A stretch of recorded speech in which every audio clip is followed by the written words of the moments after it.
Ayan oh. Oh. Oh, di ba? Ayan, nakita nyo naman ang mga maya pag lumipad, talagang malulupit lumipad. Ayan, kiss mo na, miss. Oh, di ba? Oh, di ba? Oh, ito na yung isa oh. Ito, number 1 na gala ito, Wandy Race. Pambihira, kaya pala hindi ko kayo makita na andyan na naman kayo sa lupa. Dapat lagi kayong nasa taas, sa puno. Wiggle, wiggle. Like.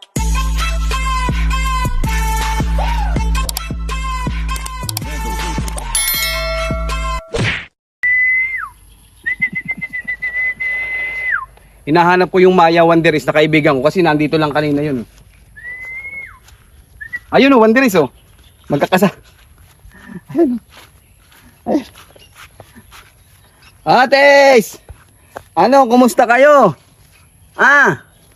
Ang bihira, busog na naman kayo sa kakakain ng mga gusto ninyo. Pakis muna, pakis. Ayaw magpakis, hindi pwede.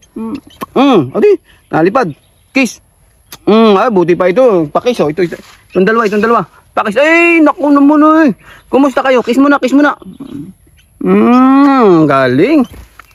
Itong isa. Pakis nga muna, pakis. Ito, sarap naman. Amoy maya, amoy ibong.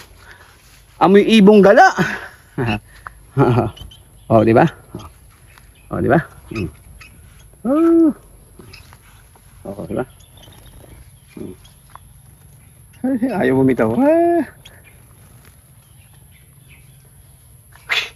Masarap Wandy Race kapag meron kang mga kaibigang wild. Kasi nakakatanggal ng stress. At saka nakikita mo yung behavior nila na pwede pala silang maging kaibigan ng tao. Basta maramdaman nila at makita nila yung love and caring mo sa kanila, paparamdam din nila yung pagmamahal niya sa iyo. So nakita nyo naman guys, hindi sila ibang iba oh. Pwede ko silang kisan, pwede ko silang lapitan, pwede ko silang iwanan kung saan. Yan. Pinapabayaan ko lang sila. Tapos pagka tinawag ko sila, yan naman sila ay nagsasama-sama. Pag tinawag ko, lumalapit naman yan pag talaga naghahanap din sa akin yan kapag nawawala ako. Di ba? Oh, di ba? Nakakis nga akong. Oh, di ba? Kiss mo na.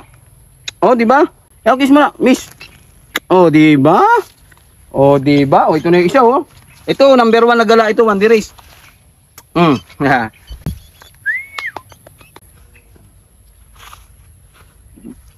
Nasa lupa sila ngayon. Nasa lupa. Ayan oh.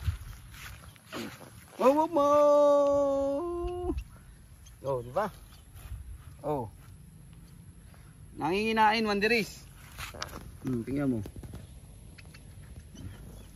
Ito yung dalawa oh. Ito.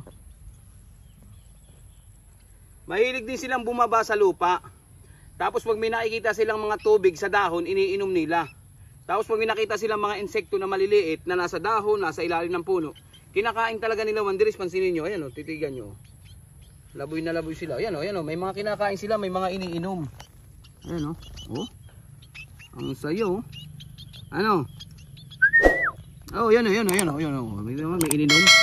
Tignan nyo yung bawat tuka nila. Oh, di ba? Wandy Race.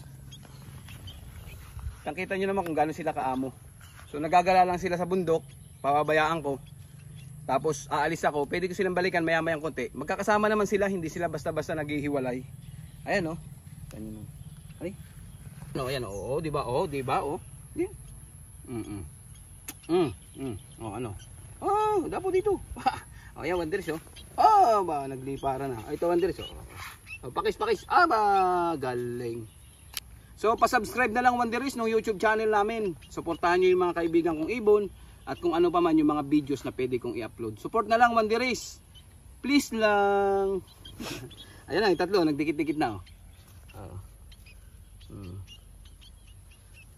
At yan Wandy Race, pagka gusto kong kunin o hawakan, nadadakot ko lang yan sila na parang laruan. Tignan nyo Wandy Race. Tuka mo. Ayan o. Ayan o, gaganyanin mo lang Wandy Race o. Ay, ayan o. Okay, ski. Oh, di ganyan lang yan Wandy Race. Ito pa isa. Ayan, nakita nyo naman ang mga maya pag lumipad, talagang malulupit lumipad. Pero dahil sila ay sanay sa akin at ako ay hindi iba sa kanila, kaibigan ko sila at kaibigan nila ako. So, kaya ayan, may bandingan kami sa isa't isa na walang iwanan Wandy Race. Ayan. So, ingatan lang natin sa pusa kasi talagang sa pusa saglit ang mga ibon. Kung mabilis ang ibon, mas mabilis ang pusa. At yan, Wanderis, nasa lupa pala sila. Yan ang pinakamahirap na sitwasyon kapag hahanapin ko sila. Ang hirap talagang hanapin pag sila'y nasa lupa. Siyempre, expected natin nasa puno lang sila. Wanderis, may kinakain siya. Uy, ano yan? Ano yan, ah? Aba, Makati yan, ah. Ah, langgam pala. Aray, eh. Wiggle, wiggle. Like